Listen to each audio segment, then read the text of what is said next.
दोस्तों आज के इस वीडियो में हम जानने वाले हैं कि भारतीय रुपया डॉलर के मुकाबले क्यों गिर रहा है और इससे देश को क्या फायदा और नुकसान होगा। तो चलिए वीडियो को शुरू करते हैं बिना देरी के। तो देखिए, भारतीय रुपया डॉलर के मुकाबले कई कारणों से गिर रहा है। इसमें पहला कारण है व्यापार घाटा, क्योंकि भारत का व्यापार घाटा तेजी से बढ़ रहा है। दिन प्रतिदिन आयात बढ़ता जा रहा है और निर्यात कम हो रहे हैं। भारत को व्यापार में कई कारणों से घाटा हो रहा है, जैसे कि भारत के उद्योगों की कम प्रतिस्पर्धात्मकता, यानी कि भारत के जो उत्पाद हैं वो विदेशी उत्पादों से कीमत और गुणवत्ता में मुकाबला नहीं कर पा रहे हैं। जैसे कि चीन का ही उदाहरण ले लीजिए। चीन जितना कम कीमत में अपने ग्राहकों की सुविधा के हिसाब से प्रोडक्ट बनाता है, शायद ही कोई भारतीय कंपनी ऐसा प्रोडक्ट बना पाए।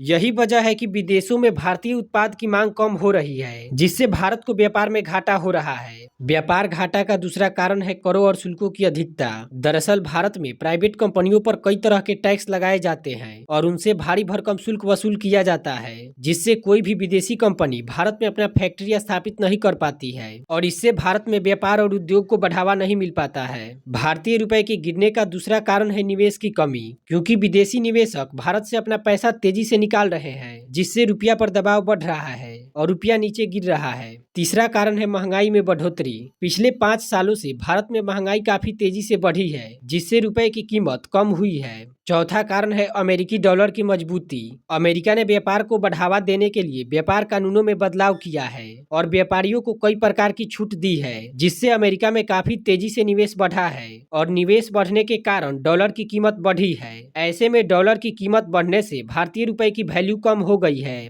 पांचवा कारण है कच्चे तेल की कीमतों में बढ़ोतरी, क्योंकि भारत विदेशों से अधिक मात्रा में कच्चे तेल का आयात करता है। चूंकि विदेशों में अब कच्चे तेल की कीमत बढ़ गई है, जिससे भारत को तेल खरीदने के लिए अब अधिक विदेशी मुद्रा की आवश्यकता पड़ रही है। ऐसे में विदेशी मुद्रा की मांग बढ़ रही है और रुपया नीचे गिर रहा है। चलिए अब जान लेते हैं कि इससे देश को क्या फायदा और नुकसान होगा। तो देखिए, भारतीय रुपया गिरने से देश को कई प्रकार का फायदा और नुकसान हो सकता है। यदि फायदे की बात करें तो इससे निर्यात में वृद्धि होगी, क्योंकि रुपया की कमजोरी के कारण देश की वस्तुओं की कीमतें विदेशी बाजार में कम हो जाती है। ऐसे में दुनिया के कई देश भारत से अधिक सामान खरीदते हैं, जिससे देश को फायदा हो सकता है। दूसरा फायदा यह है कि इससे आयात में कमी आएगी, क्योंकि भारतीय रुपए की कमजोरी के कारण आयातित वस्तुओं की कीमतें बढ़ जाएगी। ऐसे में भारत कम से कम वस्तुओं का आयात करेगा। तीसरा फायदा यह है कि इससे भारत की वस्तुएं भी विदेशी बाजार में प्रतिस्पर्धा कर पाएगी, क्योंकि जब भारतीय रुपया गिरेगा तो विदेशी बाजार में भारत की वस्तुएं अपने आप सस्ती हो जाएगी और इससे भारतीय वस्तुओं की मांग विदेश में बढ़ जाएगी। चौथा फायदा यह होगा कि इससे स्थानीय उद्योगों में वृद्धि होगी, क्योंकि जब भारतीय रुपया गिरेगा तो विदेशी बाजार में भारत के वस्तुओं की कीमत घटेगी और कीमत घटने के कारण दुनिया के कई देश भारत से अधिक सामान खरीदेंगे, जिससे भारत में स्थानीय उद्योग को बढ़ावा मिलेगा। पांचवा फायदा यह होगा कि इससे पर्यटन में भी वृद्धि होगी, क्योंकि जाहिर सी बात है कि जब भारतीय रुपए की वैल्यू कम होगी तब पर्यटन की कीमतें कम हो जाएगी और इससे अधिक विदेशी पर्यटक भारत में आएंगे, जिससे भारत को पर्यटन उद्योग से अच्छी खासी कम हो जाएगी। लेकिन भारतीय रुपए गिरने से देश को नुकसान भी बहुत होगा। इसका पहला नुकसान यह है कि इससे महंगाई में वृद्धि होगी, क्योंकि भारतीय रुपए की कमजोरी के कारण आयातित वस्तुओं की कीमतें बढ़ जाएगी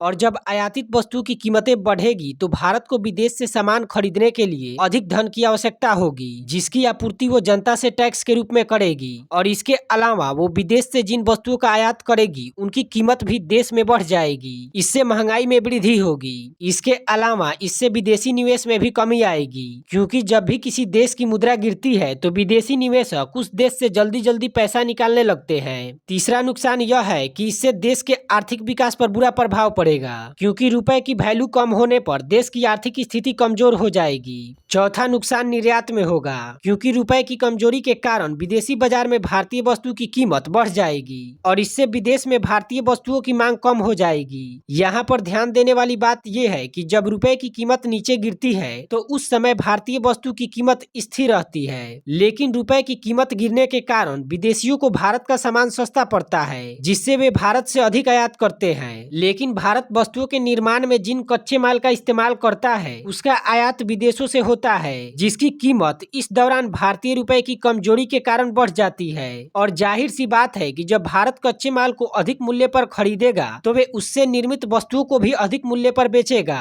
लेकिन लेकिन समस्या ये है कि जब भारत अपना उत्पाद अधिक मूल्य पर बेचेगा तो ये उत्पाद कीमत में चीन जैसे देशों से प्रतिस्पर्धा नहीं कर पाएगा और इसकी मांग कम हो जाएगी, जिससे भारत के निर्यात में कमी आएगी। पांचवा नुकसान यह है कि इससे भारत के विदेशी कर्ज में वृद्धि होगी, क्योंकि भारत विदेशों से डॉलर में कर्ज लेता है और जाहिर सी बात है कि जब भारतीय रुपए की कीमत कम होगी तो विदेशी कर्ज की कीमत बढ़ जाएगी।